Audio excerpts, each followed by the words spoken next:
Shalom, selamat malam Bapak, Ibu, dan adik-adik sekalian. Apa kabar? Semoga semua sehat dan selalu dalam lindungan Tuhan. Sebelum kita merenungkan firman pada malam hari ini, mari kita sama-sama berdoa. Bapa kami yang di surga, Tuhan pimpinlah hati dan pikiran kami untuk menerima pesan Tuhan malam ini. Amin. Kita membaca dari 1 Korintus 12 ayat 12 sampai 27. Banyak anggota tetapi satu tubuh. Karena sama seperti tubuh itu satu dan anggota-anggotanya banyak, dan segala anggota itu sekalipun banyak merupakan satu tubuh, demikian pula Kristus. Sebab dalam satu roh kita semua, baik orang Yahudi maupun orang Yunani, baik budak maupun orang merdeka, telah dibaptis menjadi satu tubuh, dan kita semua diberi minum dari satu roh. Karena tubuh juga tidak terdiri dari satu anggota, tetapi atas banyak anggota. Andai kata kaki berkata, "Karena aku bukan tangan, aku tidak termasuk tubuh." Jadi benarkah ia tidak termasuk tubuh?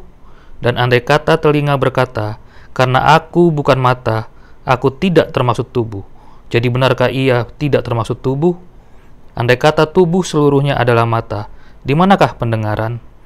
Andai kata seluruhnya adalah telinga, di manakah penciuman? Tetapi Allah telah memberikan kepada anggota masing-masing secara khusus suatu tempat pada tubuh seperti yang dikehendakinya. Andai kata semuanya adalah satu anggota, di manakah tubuh? Memang ada banyak anggota, tetapi hanya satu tubuh. Jadi, mata tidak dapat berkata kepada tangan, "Aku tidak membutuhkan engkau." Dan kepala tidak dapat berkata kepada kaki, "Aku tidak membutuhkan engkau." Malahan, justru anggota-anggota tubuh yang nampaknya paling lemah, yang paling dibutuhkan.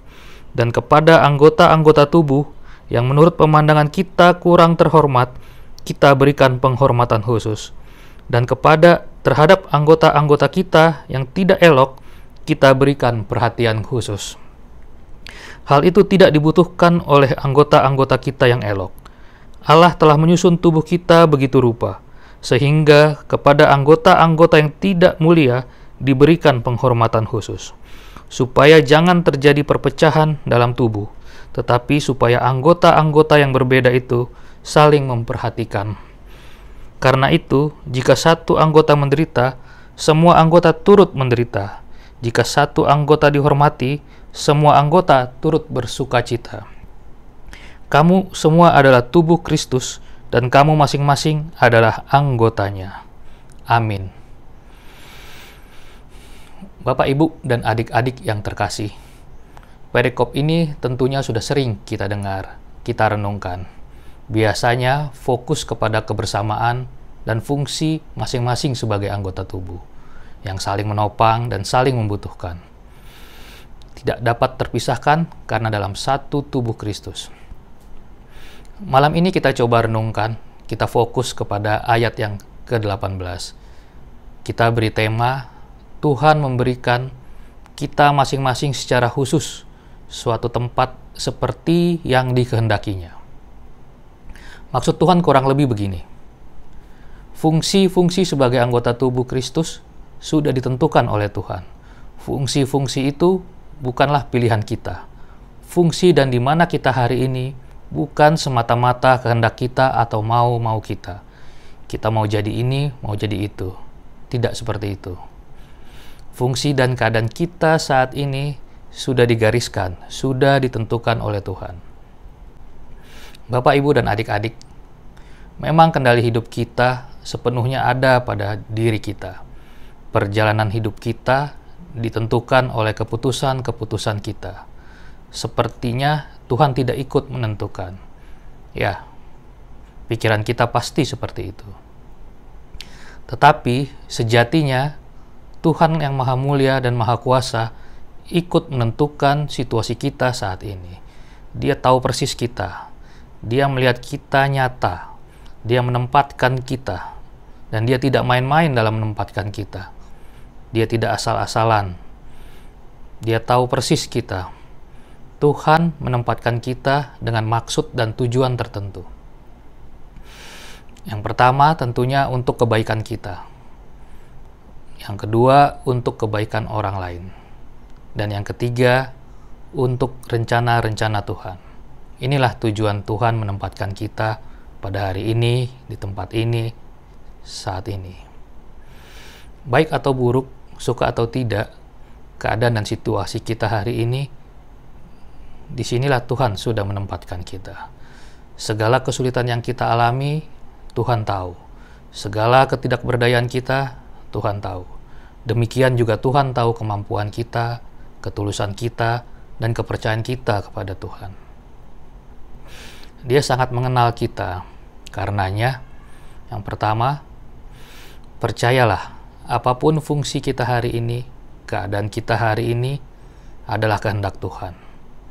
Percayalah bahwa Tuhan yang menempatkan kita pada hari ini. Dia meminta kita untuk menjalankan fungsi sebagai anggota tubuh Kristus.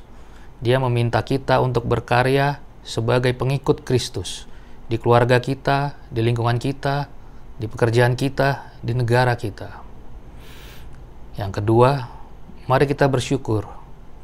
Mari kita menyerahkan diri kita penuh kepada Tuhan. Karena Dia sudah menempatkan kita. Dia memilih kita. Dan percayalah, Dia pasti menyertai kita. Yang ketiga, lanjutkanlah perjalanan hidup kita dengan semangat. Lakukanlah kehendak Tuhan. Dia sudah memilih kita dan menempatkan kita di sini. Tidak perlu kita pikirkan menjadi orang lain atau berbuat yang lain yang di luar peran kita. Mari kita batasi pola pikir seperti itu. Mari kita berperan saja di tempat di mana kita berada, semampu kita, sebisa kita, karena Tuhan sudah menempatkan kita. Bapak, Ibu, dan adik-adik yang terkasih, di atas segalanya, percayalah, Dia menempatkan kita secara khusus karena kita satu persatu adalah unik, karena kita berbeda satu persatu, dan karena kita semua adalah berharga di mata Tuhan. Matius 28 ayat 20b. Dan ketahuilah, Aku menyertai kamu senantiasa sampai kepada akhir zaman. Tuhan Yesus memberkati. Amin. Mari kita berdoa. Bapa kami yang di surga, terima kasih Tuhan atas renungan ini. Tuhan sudah tempatkan kami secara khusus apapun kondisi dan keadaan kami hari ini. Kami adalah berharga di mata Tuhan. Tuhan sertailah kami ke depannya, karena kekuatan kami hanya padamu. Terima kasih Tuhan, kami akan beristirahat dan berkegiatan esok hari. Engkaulah pemimpin dan penyejuk hati kami. Di dalam nama Tuhan Yesus, kami bersyukur. Amin.